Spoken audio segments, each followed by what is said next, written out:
Coming up on CU Sports Max, CU came off their win against KU to play K-State. And then we'll take a look at the rest of the week in the Big 12. And yet another month of great plays is coming to an end, but CU Sports Mag is coming up right now.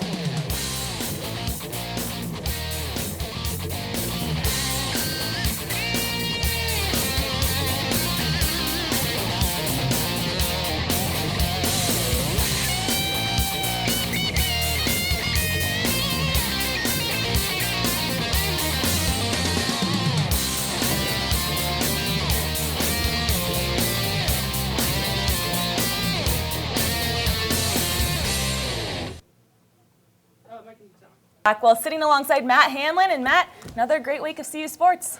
Yeah, I mean, the Buffaloes had a tough game in Kansas State, and we're going to check out those highlights right now. All right, let's take a look at them. This pass, the Buffs looking to put one in the end zone. Tyler Hansen gives the ball to Speedy Stewart, and he dives in the end zone. Option run from the Wildcats, and Daniel Thomas takes the ball and streaks up the sideline for a huge gain and runs over a safety right there. And Thomas gets the ball once again, and he goes in the end zone untouched to put the Wildcats up early. New starter, Tyler Hansen, look at him. Oh, freshman fumbling the ball right there, turning it right over the Wildcats. They're celebrating, getting pumped up in Manhattan, loving it. Brian Lockridge take one deep out of the end zone, and maybe he should have stopped in the end zone, kneeled it right there. I think that would have been a good choice. Now, the Buffs D actually made a stop, and they're punting to Jason Espinoza, but he's looking upfield, and he forgot the ball. Not a good move for the special teams right there. Yeah, and I think I will take over from there. You've had enough of those rough plays. Yeah. All right, let's go to the second quarter. Second and goal at the 5. Grant Gregory sneaks over the line, 26 Wildcats, and believe it or not, that's the last score of the game, but so much more happened, and don't worry, you're not going to be denied of the football drama. So let's go just before the half. Cody Hawkins gets a chance to get the Buffs back in it, but on 3rd and 10 on the CU 34, his pass is picked by Emmanuel Lemure, his second interception of the year. I'd be pretty jazzed about that too if I caught that. All right, let's just skip straight ahead to the fourth quarter. 4th and 10, Colorado. Matt DeLallo sees an opening, anything to spark the offense, but he's just a little bit faster. He doesn't get the first down, and KSU recovers. But no harm done. Grant Gregory flips to, well, no one. Jeff Smart recovers the fumble at the Buffs 4. And then Cody Hawkins makes another cameo. He drives the ball down to the 94 yards down the field, and then it's intercepted for a touchback. K-State wins 20-6. And later in the week, Coach Hawkins delivered a state of the program address.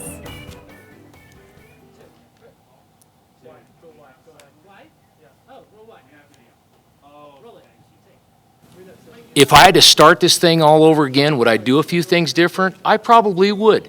The base culture of it, not at all. Not at all. You know, if you look at our values and our principles about what we're demanding out of people as men, as workers, as students, as football players, that's the stuff of championships. Why didn't it happen in year 1? Or year 2, or year 3, guess what? There's still an opportunity for it to happen in year 4. As strange as that may seem, there still is an opportunity. You know, I think it's hard. It's probably hard for the fans. I know it's hard for me to think about in year 4, you're young. You know, why is that in year 4? Why are you young? And I think it's a combination of things, really. I think it's a combination of not having a bunch of seniors. I think we have 11 on our team right now, so having a little bit of carryover there. We've lost some guys along the way, and for a variety of reasons there, too. And I think it's a combination of standards and academics and continuing to learn the process of Colorado and this whole unit and getting guys who are going to fit in and this, you know, be great in the classroom and off the field and be great on the field and putting that whole formula together. But I really feel strongly about what we're doing, and I think when you talk to the players, which I talked to a bunch of them again yesterday, I think they're very positive. I think they like what's going on. I think they feel good about what's going on. They're frustrated about not winning more, just like we are. All right, well, rough loss there for the Buffs. Dan Hawkins obviously upset about it, trying to get the program back on track, excuse me, yeah. But let's look at the rest of the Big 12 now. Yeah, we got North and South highlights, so let's get right to them. We got down in Lubbock, A&M Aggies against the Texas Tech Raiders. Swing around to Cyrus Gray, and he's finding his blockers into the end zone, loving it. Cheerleaders going crazy right there. Now we got Jerron Johnson. Look at those happy feet. Finds him.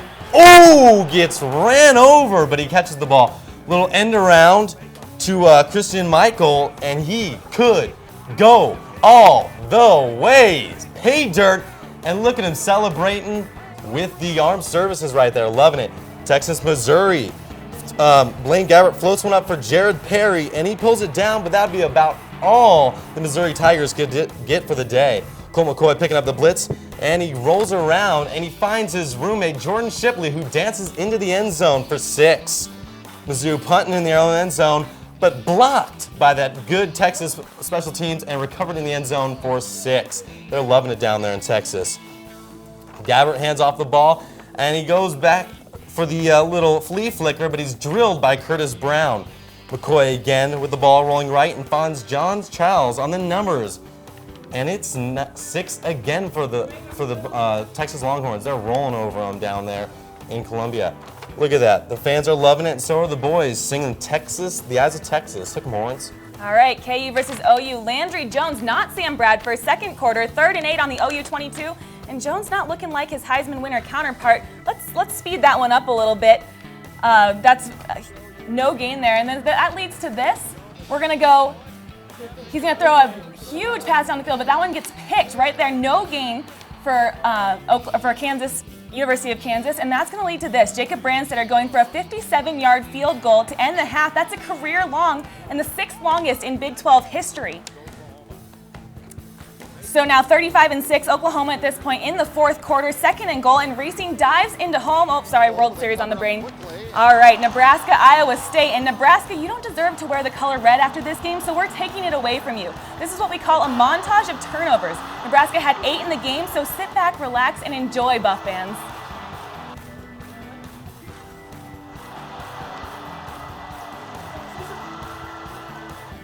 All right, let's go back to the rest of the game. We're in the 2nd quarter, 4th and 5. Mike Bratner taking matters into his own hands with a 20-yard rush up the left side. And then literally the next play, 1st and 10 at the Nebraska 47, and Jerome Tiller with a 47-yard pass, 9-7 Cyclones, and that's where it would stay. Paul Rhodes absolutely embodied the spirit of college football after this game, and you love to see that from a coach. All right, let's take a look at the Big 12 North standings. Kansas State's in the lead. They're 3-1. Colorado's still down at the bottom, but, I mean, they have a chance there. They do have a chance. It's slim. The door is closing on them, but they're going to have to get a win against the bottom rung in Missouri. Now we've got Big 12 South Division. Look at Texas and Oklahoma State. They're facing off this weekend, so that should be a big game down there in Stillwater for the South. I like that game, but, you know, Oklahoma's always there, too. Very exciting. 1, 2, 3, change. Oh, no, we. There we go. Yeah. 2 women basketball players are on the road to recovery after an unfortunate car accident this past Saturday. Freshman forward Kayla Bailey received a minor concussion, and senior center Courtney Dunn hurt her back in the incident. A spokesman for CU's athletic department said the women will be reevaluated for the injuries this Sunday. All right, Trivia Junkies, it's time for this week's trivia question. With the Buffs facing off against Missouri on Saturday, we ask you, what have the combined scores been for the last 3 football games the Buffs have played against Missouri since the last time they beat them in 2005? We'll have that answer coming up a little later in the show. And then coming up after the break, we'll have Double Team. We're going to take a look at them, and then later on we'll meet one of our team's newest freshmen.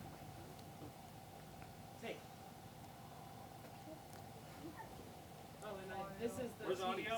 We have audio online? I have it up. All right, roll green. It should be a 2-shot. Sound up. I went to.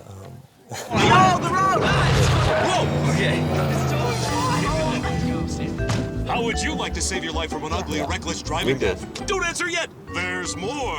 Act now by slowing down, and we'll guarantee you complete satisfaction. That's awesome! In the real world, there is no spokesperson to prevent reckless driving. There's only you. Speak up. Whoa, Andy, slow down.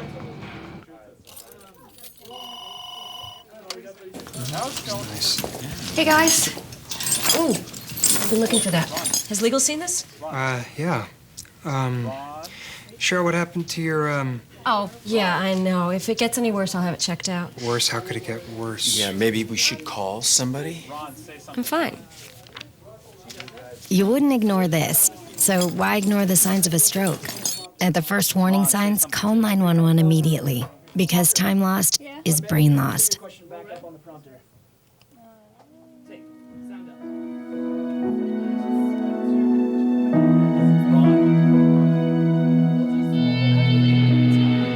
Every year, mothers lose their babies to gun crimes.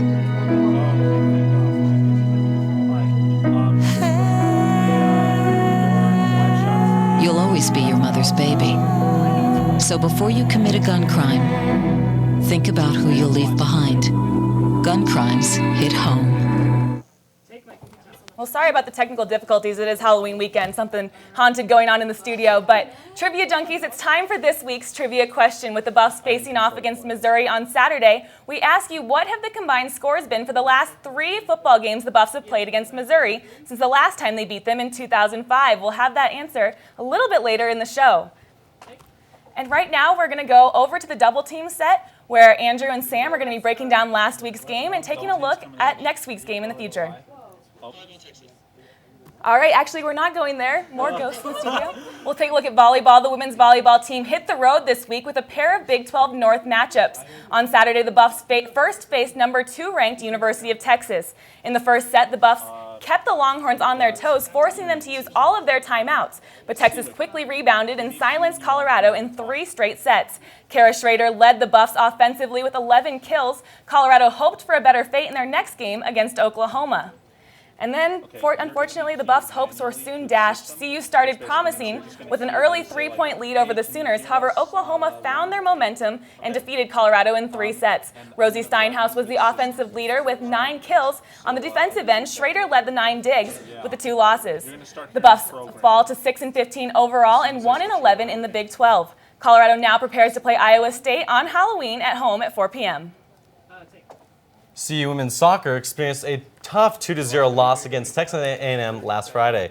The CU defense couldn't keep it together in the first half, allowing goals from Aggie forwards Alyssa Mounts and Katie Hamilton. The Aggies had a scoreless second half, and the Buffs nearly came back with close shots from Nikki Marshall, Caroline Danberg, Kelly Menikoff, and Shay Marshall. Still, the Buffs were outshot 14-19 and were unable to pull out a win. The Buffs' record now stands at 18-9 overall, and they hope to finish off a very challenging season. And the CU women's soccer team lost to the Texas Longhorns on Sunday 1-0. After 90 minutes, the game entered overtime, and the Buffs failed to prevent the Longhorns' Sophie Kamsies from making the game-winning goal. The Buffs are 5-4 in the Big 12 with an 8-9 overall record. The CU soccer team returns back to Boulder for their senior day matchup against the Texas Tech Red Raiders this Friday at Prentup Field. All right, well, over the last few days, it's been snowing quite a bit. It has. It's been coming down outside. And can we take a look at what the stadium looked like a couple days ago? It was pretty snowy, but right now, that's what it looked like just a couple days ago. But right now, Ron Knabenbauer is out at Folsom Field. And Ron, what's it looking like now? Thanks, guys. I'm here at Folsom Field. We can see behind me, the field is completely green. Now, 24 hours ago, the field was completely white and full of snow, after it snowed around 18 inches in Boulder those past couple of days. Now today, their warm temperatures have caused much of the snow on campus to melt, so it's not around just a foot. However, snow still remains in the stadium, including on the stands. So students will have to be careful when they stand on the bleachers so they won't slip and fall. Now they're moving all the snow completely out of the stadium because there's nowhere to put it, which has caused the field to start to dry up. However, the field is still slippery, and players may slide in tomorrow's game. Now, according to the National Weather Service, temperatures tonight are supposed to go below freezing, and tomorrow morning for kickoff, the temperature will be in the low 40s. Now, what this will do is it's going to freeze the field tonight, then tomorrow for the game, it's going to thaw out, which will make the field slippery for the players to play in. Now, this really may cause both coaches to go more on a passing game instead of a rushing game, which both teams like to do. However, they haven't really been that successful in this season. Now CU is in the dead last in the Big 12, at number 12, while Missouri is in 10th, in passing offense. So neither team may not, really benefit from this select field tomorrow, which might give the Buffs a chance. We also might see what Tyler Hansen's arm is really made of. Reporting live from Folsom Field, Ron Kellenbauer, CU Sports Mag. Back to you guys in the studio. Thank you, Ron. Everyone loves a freshman, short, insecure, and we've all seen them wandering around, lost around campus. However, at 6'7" and 275 pounds, Nick Costa is not your typical freshman. Sports Mag caught up with the lineman to get some insight into why he chose Colorado. Coach Hawk was a big factor, and just all the guys. I love all the guys on the team, and it's just a lot better feel here, I think, and I love Colorado. Not just because it's near my home, but it just felt more right to be here. The teams in the Big 12 are pretty good. I mean, even Kansas State, Iowa State, all of them are pretty darn good. So just everything's a lot faster and a lot harder. Just use my height to my advantage, my long arms, I guess. Pretty fast for how tall I am, so that works out to my advantage pretty well. Actually, I did a lot better than I thought I was going to do. So I thought I was going to come in and just have to work like really, really hard to catch up with everybody. But I mean, me and Forrest, the other defensive end, have been fitting in pretty well. So Coach Hawk knows what he's doing, obviously. I mean, we just need to start winning games now. We had to get into the playbook, and now I think everybody's got it down pat, and we're going to keep rolling. So it's going to be good. Return. It was a rough loss for the Buffs this weekend. Andrew and Sam will break down what went wrong in that football game. Yeah, and then we'll lighten the mood with some of the best plays of October. Roll it, ready, roll green. This is Sarah Watkins. A lot of people almost helped her. One almost cooked for her. Another almost drove her to the doctor. Still another almost stopped by to say hello. They almost helped. They almost gave of themselves. But almost giving is the same as not giving at all.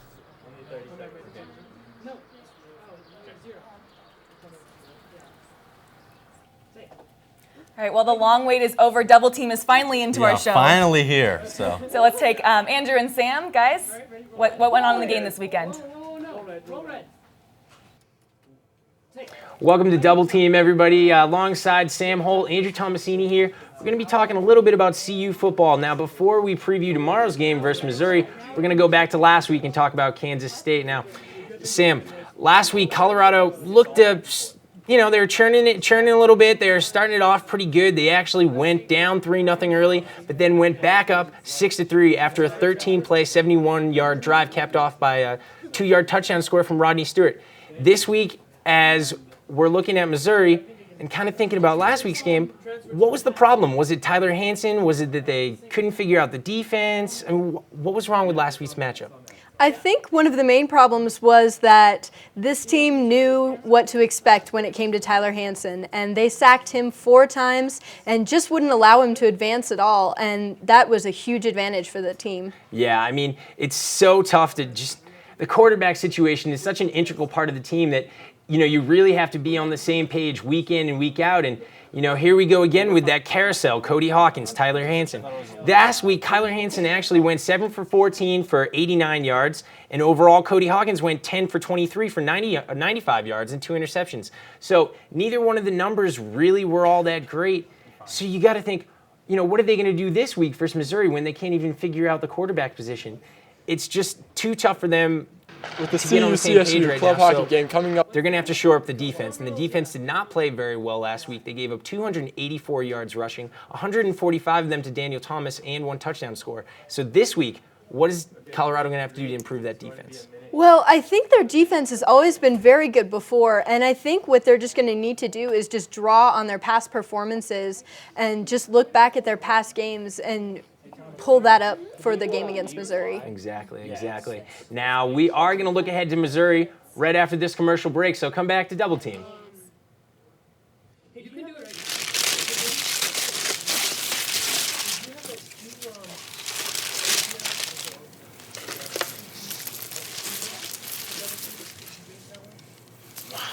I remember how much you said you liked wine. Oh.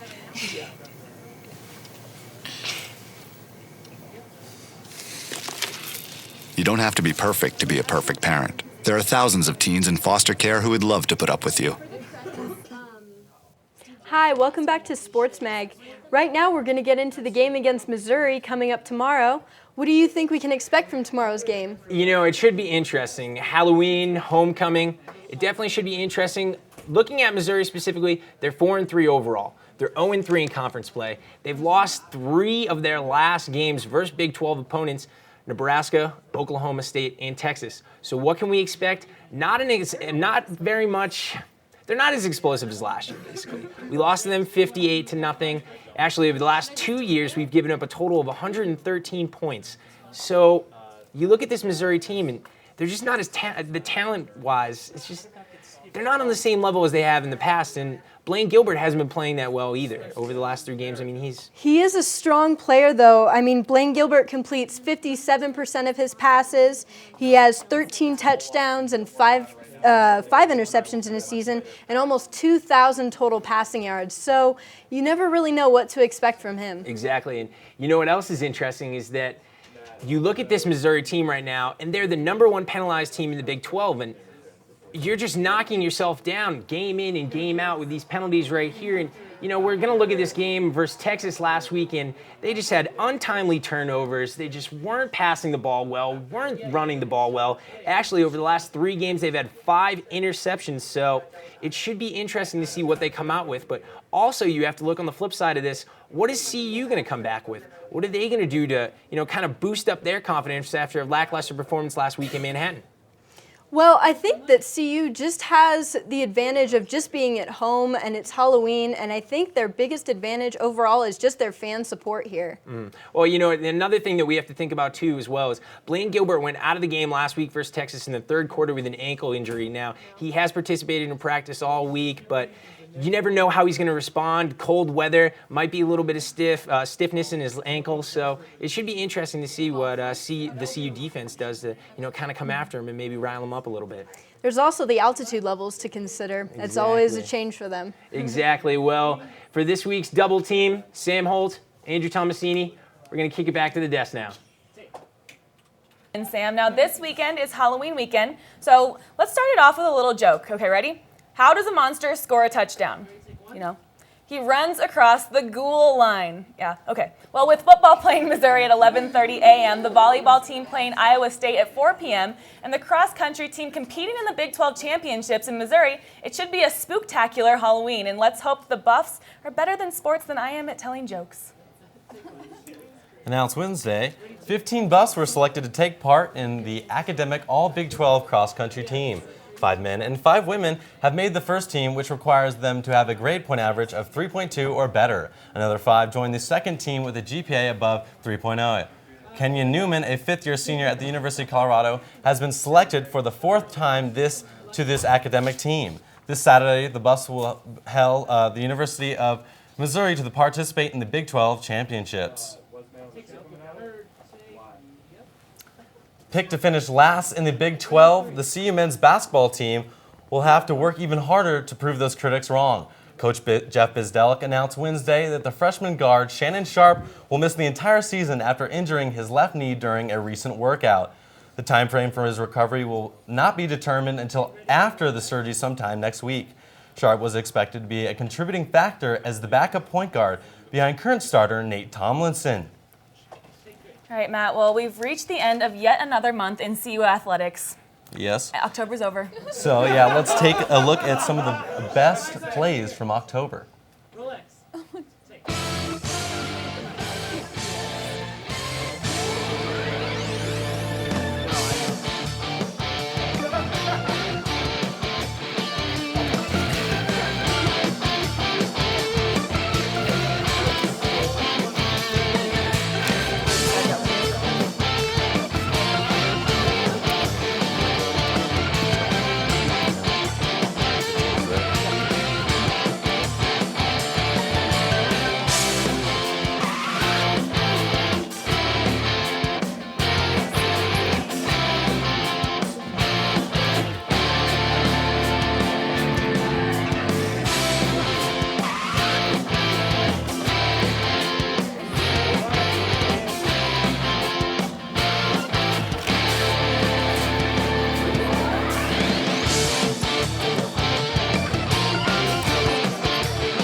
Women's golf decided to take a quick break from the cold Colorado weather to participate in their final fall event located in Boulder Creek, Nevada. The Buffs finished 14th overall, shooting a team combined .916, but were far behind Arizona, who took the top spot in the tournament, shooting a total of .878. CU's top finisher, Christine Kim, turned in a combined scorecard of 225 in the tournament. Colorado will be taking a brief break from the links before they return to the course on February 8th to compete in the Northrop Grumman Regional in sunny California. Coming up next, we've had some crazy weather this week. Kyle is going to tell us what we can expect for the Halloween weekend. Yep, and then hockey season's here, and we'll see how well our students know the game. Coming up after the break.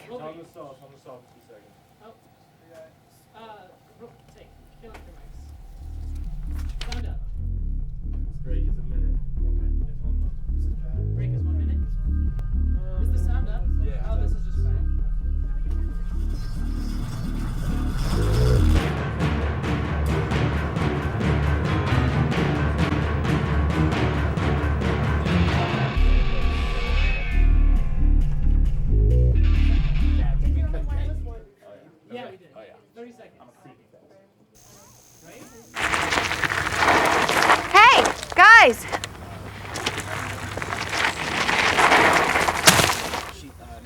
I heard her. Thank you. I wouldn't start those here.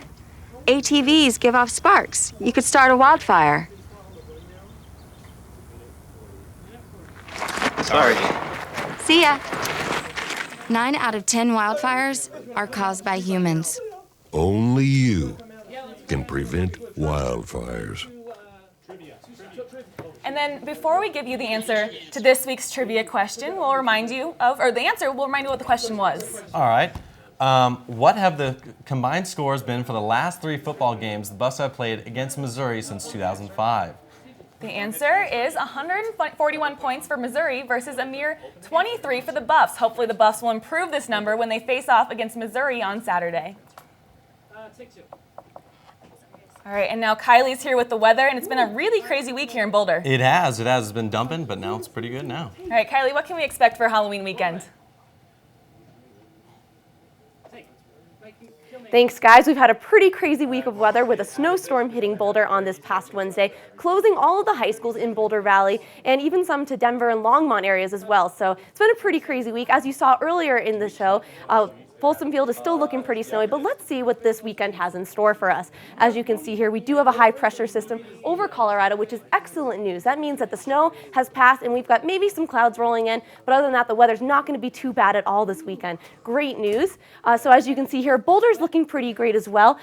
Temperatures slowly on the rise, getting almost towards 60 on Monday. Now on Saturday, that is Halloween, so make sure that you can see those temperatures aren't super high. They're around 45, low of 22 when it gets to at night. So make sure that you're wearing a costume that definitely covers up your entire body. My personal recommendation is the Ralphie costume. Full buffalo gear all over you, and you'll be nice and warm and ready for the weekend. Now, if you're heading out to the game, we do have our blackout game against Mizzou this weekend. As you can see, it starts at 11:30 in the morning, which is a little bit colder than most times of the day that we have our games. So make sure that you're ready to go with your warm gear. The high for that time is going to be right around 40 and dipping down into the 20s if those clouds are going to roll over. So hopefully the Buffs come prepared, and Mizzou does as well, because it's going to be a pretty chilly game. But luckily, as it goes on in the afternoon, it's definitely going to warm up. Maybe some clouds rolling through, but for the most part, we're going to see some sun.